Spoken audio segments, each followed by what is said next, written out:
Hey guys, praise the lord. आपका स्वागत है एक नए वीडियो में। आज मैं आपके लिए लेकर आई हूँ एक 1 ईयर बाइबल रीडिंग कैलेंडर। अगर आप अपनी बाइबल को रोज़ नहीं पढ़ पाते हैं और आप कभी भी अपनी बाइबल कंप्लीट नहीं कर पाए हैं तो ये वीडियो आपके लिए है। इसमें ओल्ड टेस्टामेंट और न्यू टेस्टामेंट के सभी चैप्टर्स को इस तरह से लिया गया है कि आप 1 ईयर में अपनी पूरी बाइबल कंप्लीट कर पाएंगे।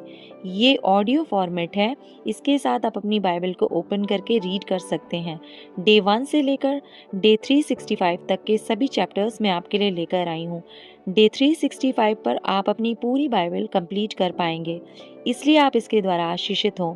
और अगर आपको ये वीडियो पसंद आती है तो आप अपने फैमिली और फ्रेंड्स से शेयर करें, और अगर आप चाहें तो आप सब्सक्राइब, लाइक और कमेंट भी कर सकते हैं। So praise the Lord, shalom to everyone. Let's get started.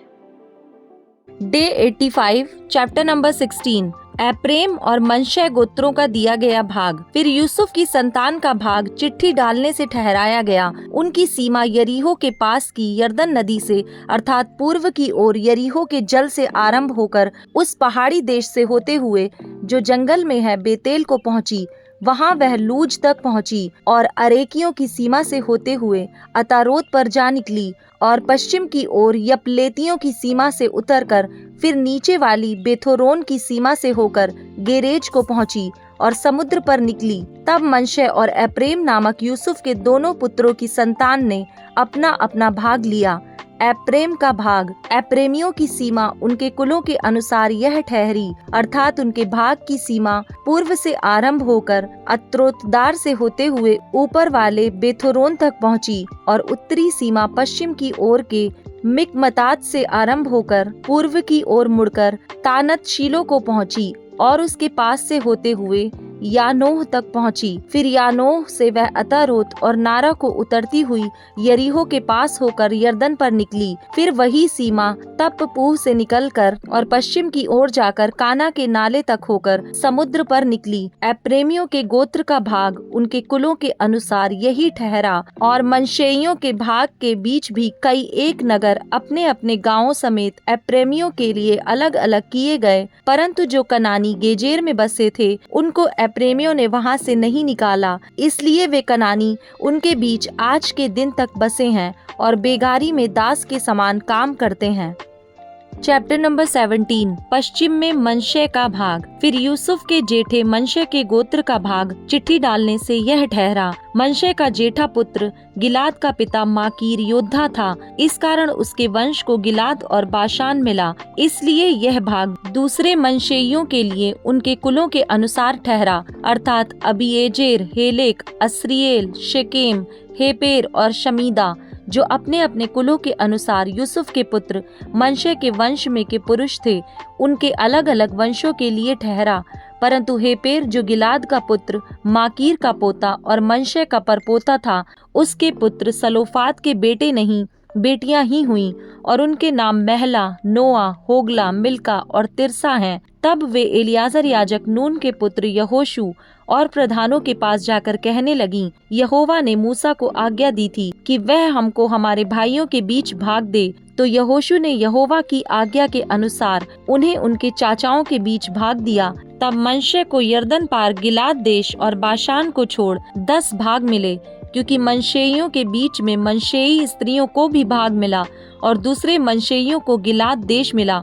मनश्शे की सीमा आशेर से लेकर मिकमतात तक पहुंची, जो शकेम के सामने है। फिर वह दक्षिण की ओर बढ़कर एन तप्पूह के निवासियों तक पहुंची। तप्पूह की भूमि तो मनश्शे को मिली, परंतु तप्पूह नगर जो मनश्शे की सीमा पर बसा है वह एप्रेमियों का ठहरा। फिर वहां से वह सीमा काना के नाले तक उतर के उसके दक्षिण की ओर तक पहुंच गई। ये नगर यद्यपि मनश्शे के नगरों के बीच में थे तो भी एप्रेम के ठहरे, और मनश्शे की सीमा उस नाले के उत्तर की ओर से जाकर समुद्र पर निकली। दक्षिण की ओर का देश तो एप्रेम और उत्तर की ओर का मनश्शे को मिला। उसकी सीमा समुद्र ठहरी और वह उत्तर की ओर आशेर से और पूर्व की ओर इस्साकार से जा मिली। और मनश्शे को इस्साकार और आशेर अपने अपने नगरों समेत बेतशान, यिबलाम और अपने नगरों समेत दोर के निवासी और अपने नगरों समेत एनदोर के निवासी और अपने नगरों समेत तानाक के निवासी और अपने नगरों समेत मगिद्दो के निवासी, ये तीनों जो ऊंचे स्थानों पर बसे हैं मिले, परंतु मनशेई उन नगरों के निवासियों को उनमें से नहीं निकाल सके। इसलिए वे कनानी उस देश में बलपूर्वक बसे ही रहे। तो भी जब इजरायली सामर्थी हो गए तब कनानियों से बेगारी तो कराने लगे, परंतु उनको पूरी रीति से निकाल बाहर ना किया। एप्रैम और मनशे गोत्रों द्वारा अधिक भूमि की मांग यूसुफ की संतान यहोशू से कहने लगी, हम तो गिनती में बहुत हैं, क्योंकि अब तक यहोवा हमें आशीष ही देता आया है। फिर तूने हमारे भाग के लिए चिट्ठी डालकर क्यों एक ही अंश दिया है? यहोशू ने उनसे कहा, यदि तुम गिनती में बहुत हो और एप्रैम का पहाड़ी देश तुम्हारे लिए छोटा है, जो परिज्जियों और रपाइयों का देश जो जंगल में है, उसमें जाकर पेड़ों को काट डालो। यूसुफ की संतान ने कहा, वह पहाड़ी देश हमारे लिए छोटा है और बेतशान और उसके नगरों में रहने वाले और यिज्रेल की तराई में रहने वाले जितने कनानी नीचे के देश में रहते हैं, उन सबों के पास लोहे के रथ हैं। फिर यहोशू ने क्या एप्रेमी क्या मनशेई अर्थात यूसुफ के सारे घराने से कहा, हाँ तुम लोग तो गिनती में बहुत हो और तुम्हारी सामर्थ भी बड़ी है, इसलिए तुमको केवल एक ही भाग ना मिलेगा। पहाड़ी देश भी तुम्हारा हो जाएगा, क्योंकि वह जंगल तो है, परंतु उसके पेड़ काट डालो, तब उसके आसपास का देश भी तुम्हारा हो जाएगा, क्योंकि चाहे कनानी सामर्थी हों और उनके पास लोहे के रथ भी हों, तो भी तुम उन्हें वहां से निकाल सकोगे। चैप्टर नंबर 18, शेष देश का बंटवारा। फिर इजराइलियों की सारी मंडली ने शीलो में इकट्ठी होकर वहां मिलाप वाले तंबू को खड़ा किया, क्योंकि देश उनके वश में आ गया था और इजराइलियों में से 7 गोत्रों के लोग अपना अपना भाग बिना पाए रह गए थे। तब यहोशू ने इजराइलियों से कहा, जो देश तुम्हारे पूर्वजों के परमेश्वर यहोवा ने तुम्हें दिया है, उसे अपने अधिकार में कर लेने में तुम कब तक ढिलाई करते रहोगे? अब प्रति गोत्र में से 3 मनुष्य ठहरा लो, और मैं उन्हें इसलिए भेजूंगा कि वे चलकर देश में घूमे फिरें और अपने अपने गोत्र के भाग के प्रयोजन के अनुसार उसका हाल लिख लिख कर मेरे पास लौट आएं, और वे देश के 7 भाग लिखें। यहूदी तो दक्षिण की ओर अपने भाग में और यूसुफ के घराने के लोग उत्तर की ओर अपने भाग में रहें, और तुम देश के 7 भाग लिखकर मेरे पास ले आओ, और मैं यहाँ तुम्हारे लिए अपने परमेश्वर यहोवा के सामने चिट्ठी डालूंगा, और लेवियों का तुम्हारे मध्य में कोई भाग ना होगा, क्योंकि यहोवा का दिया हुआ याजक पद ही उनका भाग है। और गाद, रूबेन और मनशे के आधे गोत्र के लोग यरदन के पूर्व की ओर यहोवा के दास मूसा का दिया हुआ अपना अपना भाग पा चुके हैं। तब वे पुरुष उठकर चल दिए, और जो उस देश का हाल लिखने को चले, उन्हें यहोशू ने यह आज्ञा दी, जाकर देश में घूमो फिरो और उसका हाल लिखकर मेरे पास लौट आओ, और मैं यहाँ शीलो में यहोवा के सामने तुम्हारे लिए चिट्ठी डालूंगा। तब वे पुरुष चल दिए और उस देश में घूमे, और उसके नगरों के 7 भाग करके उनका हाल पुस्तक में लिखकर शीलो की छावनी में यहोशू के पास आए। तब यहोशू ने शीलो में यहोवा के सामने उनके लिए चिट्ठियां डाली, और वहीं यहोशू ने इजराइलियों को उनके भागों के अनुसार देश बांट दिया। बिन्यामीन के गोत्र को दिया गया भाग। बिन्यामीनियों के गोत्र की चिट्ठी उनके कुलों के अनुसार निकली, और उनका भाग यहूदियों और यूसुफियों के बीच में पड़ा, और उनकी उत्तरी सीमा यरदन से आरंभ हुई और यरीहो की उत्तरी ओर से चढ़ते हुए पश्चिम की ओर पहाड़ी देश में होकर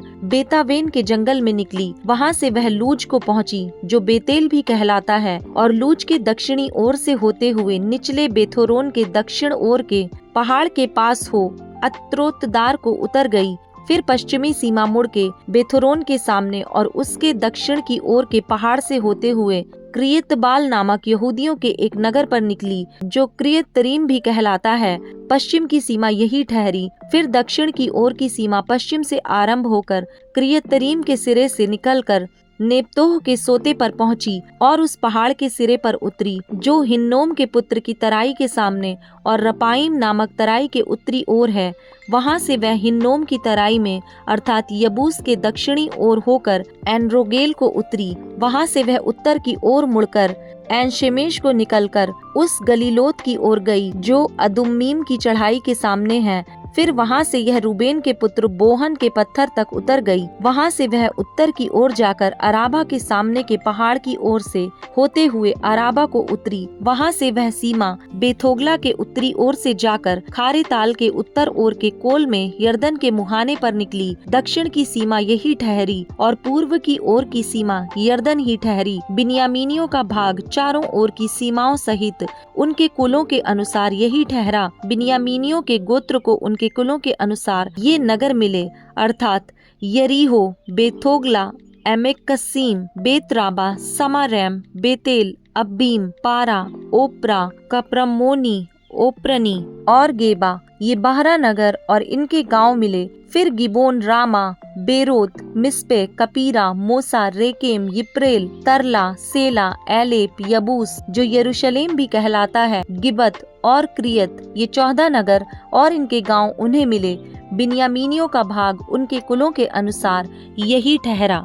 look chapter number 5 verse number 1 to 16। प्रथम चेलों का बुलाया जाना। जब भीड़ परमेश्वर का वचन सुनने के लिए उस पर गिरी पड़ती थी और वह गन्नेसरत की झील के किनारे पर खड़ा था, तो ऐसा हुआ कि उसने झील के किनारे 2 नावें लगी हुई देखीं और मछुए उन पर से उतरकर जाल धो रहे थे। उन नावों में से एक पर, जो शमौन की थी, चढ़कर उसने उससे विनती की कि किनारे से थोड़ा हटा ले चले। तब वह बैठकर लोगों को नाव पर से उपदेश देने लगा। जब वह बातें कर चुका तो शमौन से कहा, गहरे में ले चल और मछलियां पकड़ने के लिए अपने जाल डालो। शमौन ने उसको उत्तर दिया, हे स्वामी, हमने सारी रात मेहनत की और कुछ न पकड़ा, तो भी तेरे कहने से जाल डालूंगा। जब उन्होंने ऐसा किया तो बहुत मछलियां घेर लाए और उनके जाल फटने लगे। इस प्रकार उन्होंने अपने साथियों को, जो दूसरी नाव पर थे, संकेत किया कि आकर हमारी सहायता करो, और उन्होंने आकर दोनों नाव यहाँ तक भर ली कि वे डूबने लगीं। यह देखकर शमौन पतरस यीशु के पांवों पर गिरा और कहा, हे प्रभु, मेरे पास से जा, क्योंकि मैं पापी मनुष्य हूँ। क्योंकि इतनी मछलियों के पकड़े जाने से उसे और उसके साथियों को बहुत अचंभा हुआ, और वैसे ही जब्दी के पुत्र याकूब और यूहन्ना को भी, जो शमौन के सहभागी थे, अचंभा हुआ। तब यीशु ने शमौन से कहा, मत डर, अब से तू मनुष्यों को जीविता पकड़ेगा। और वे नावों को किनारे पर ले आए और सब कुछ छोड़कर उसके पीछे हो लिए। कोढ़ के रोगी को चंगा करना। जब वह किसी नगर में था तो वहाँ कोढ़ से भरा हुआ एक मनुष्य आया, और वह यीशु को देखकर मुंह के बल गिरा और विनती की, हे प्रभु, यदि तू चाहे तो मुझे शुद्ध कर सकता है। उसने हाथ बढ़ाकर उसे छुआ और कहा, मैं चाहता हूँ, तू शुद्ध हो जा। और उसका कोढ़ तुरंत जाता रहा। तब उसने उसे चिताया, किसी से न कहना, परंतु जाके अपने आप को याजक को दिखा और अपने शुद्ध होने के विषय में जो कुछ मूसा ने चढ़ावा ठहराया है उसे चढ़ा कि उन पर गवाही हो। परंतु उसकी चर्चा और भी फैलती गई और भीड़ की भीड़ उसकी सुनने के लिए और अपनी बीमारियों से चंगा होने के लिए इकट्ठी हुई। परंतु वह जंगलों में अलग जाकर प्रार्थना किया करता था।